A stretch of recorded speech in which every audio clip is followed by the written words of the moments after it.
It's Ash from Super Videos, back for another video for The Walking Dead. In this video, we're going to be taking a look at the latest Walking Dead comic issue, the standalone Negan issue called Negan Lives. I'm going to go through it a little bit and do like a quick review of it. There wasn't too much there, even though they made it seem like it was going to be a massive issue, but in reality, not a lot happened, and there isn't really too much to talk about, even though it was thicker than usual, like a usual issue would be, but there wasn't really too much there to talk about. But before we start with the video, if you're new to the channel, subscribe to join our community and press the bell to be notified. If you enjoy the content, make sure to press the like button. It does make a difference. Not only do I see how many people are enjoying the content that's released, but also it helps with the YouTube algorithm and with being promoted. The more you like the video, the more chances that YouTube will promote the content, and as a result, the more people will see the channel. So with that said, let's dive right in. I think what's funny with this issue is that it's been so long ever since we got our last Walking Dead issue that it's like a breath of fresh air, and it's just nice having an issue. Even though nothing really happened, it was nice getting an issue of The Walking Dead after like maybe a couple months, even maybe up to a year, not having any Walking Dead issues, especially after not having any Walking Dead TV show episodes airing in the last couple months. But I'm gonna go through the issue a little bit and talk about it. So the issue starts with this shot of Negan. I absolutely love this, and what I actually thought was very interesting was that at the beginning, Negan says, "Did you think that I wouldn't come back? I hate to reveal my plans ahead of time. I prefer to keep people guessing, but you should know I'll probably keep coming back until every last one of you sorry F's is gone." And I just thought that this was cool in two ways. Let's step back a little bit. One thing I do want to mention is obviously he's talking to the flowers. It seems like he's talking to people that he's about to kill. So it's kind of like a parallel to how he was introduced in the comics original, where he showed up, gave this big speech, and beat Glenn to death. So what he's saying has kind of similar tones to what he was telling the survivors in The Walking Dead issue 100. So that part of it is already interesting. But of course, in here, he's actually talking to the flowers. So that's interesting because it shows that he's a different man now. He's a peaceful man. So I thought that was cool. But the other thing I thought was very interesting is that this could actually be Negan talking to the audience. Not just Negan, but Kirkman, the author, the writer of the comics, talking to the audience, saying, you know, you didn't think I would come back, right? I don't want to reveal my plans ahead of time, so here you go. And that is true, because not just this issue that came unexpectedly, but Kirkman finished the comics unexpectedly as well, and he didn't give us any warnings. So I thought this was cool because it kind of reflects on both of those things. We have a few shots of Negan picking the flowers and talking to the flowers. He takes it back to his home. Now, what's very interesting is that through these few panels and in these 2 pages, we actually get an idea how lonely Negan really is. So that's pretty interesting. It's a different type of Negan than we've seen before, so I thought that was very interesting.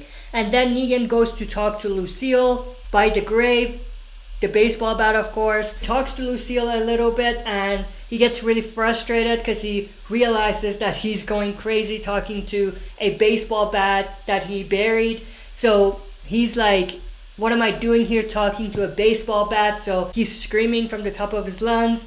Then he goes back inside. He goes to grab some food to eat, and then he turns around, and then there's this lady dressed in a short dress standing in his room. Negan is shocked, of course. They talk a little bit. This female character seems like she is friendly. She is by herself. Of course, Negan doesn't really buy it, but he plays along at first.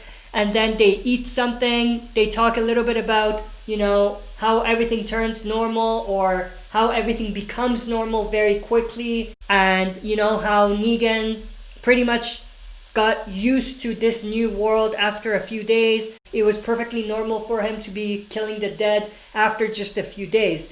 Now, even that I thought was very interesting because it connects to our reality as well. So not just the comic universe, but also the world we're living in right now with the pandemic and everything.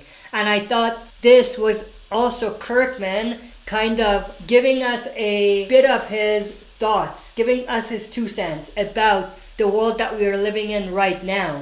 So I thought that was pretty interesting and awesome to see parallels between our world and the Walking Dead world. We never thought we would ever get to something as close to that, but here we are. I mean, of course there's no zombies around, but in a way we are living in a crazy and unique and weird environment nowadays. So I thought that this was a pretty cool way for Kirkman to kind of share his thoughts about the pandemic in a way where it's through the story in the comics. So I thought that was pretty cool.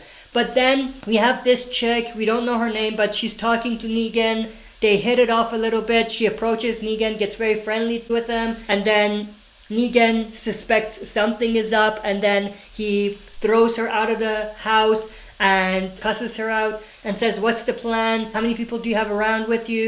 What are you trying to get from me? What are you doing?" And all of that. Of course, he realizes that she's too pretty looking to have survived all this time by herself. So he knows something is up. The reveal comes that she's in fact with other people and they have come to rob him. So through some dialogue that they have between themselves, we realize that they've done this to people before, and after they meet them and get comfortable with them, they ambush the person, kill them, and take all of their stuff. But then at that point, there's this one little panel that I actually like where Negan says, "Does it seem like I care if I die or not? I'm barely fighting back and you can't get done with this." And then he says, "Fuck you." So I thought that was pretty cool. And it just shows that even though Negan is a different Negan, he's still the badass Negan that we knew. I mean, even before this specific moment, we get a sense of how Negan still has his colorful language, which I absolutely love. He even kind of makes a joke about it and tells the girl, "Sorry if I'm cussing and everything. I tend to use a lot of colorful language when, I'm talking to people." So I thought that was pretty cool. And also the other thing that I thought was interesting was when she comes on to Negan, Negan steps back and says, "You're like twice my age, and why do you want to go with an old guy like me?" And I thought that was also pretty interesting because it connects back to Negan's past with having multiple wives and all of that, but also about his beliefs about how to treat women, especially younger women and all of that. So I thought that was pretty cool and a good, quick way to reference something that happened in the past. But then at that point, we have zombies coming in and attacking the group that was there. Negan manages to fight his way out, and then he gets the upper hand. He takes the shovel that the guy had with him and he shoves it in his chest. So he's just pushing it and he's making a few jokes about it as well. The girl is terrified, not surprising, but Negan kills the guy, and then after that's done, what we have is Negan basically says, "I'm gonna go and kill my wife," referring to actual Lucille. The other thing I want to mention, I forgot to mention, and it was pretty cool and awesome. I don't know why I forgot to mention it, but the girl's name is actually Lucy. I don't know why I thought they didn't mention it, but her name is Lucy. So the moment she revealed her name as Lucy, I was like, holy crap, that's pretty cool. That's clever for Kirkman to do that. Obviously, it's a cheap one. It's a pretty obvious one, but still, it was pretty awesome.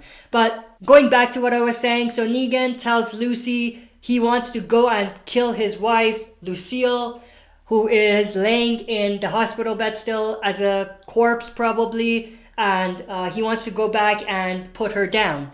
So he actually offers to take the girl with. I don't know why he would do that. This girl was with the group that just tried to kill him. But, I mean, we never know what to expect from Negan.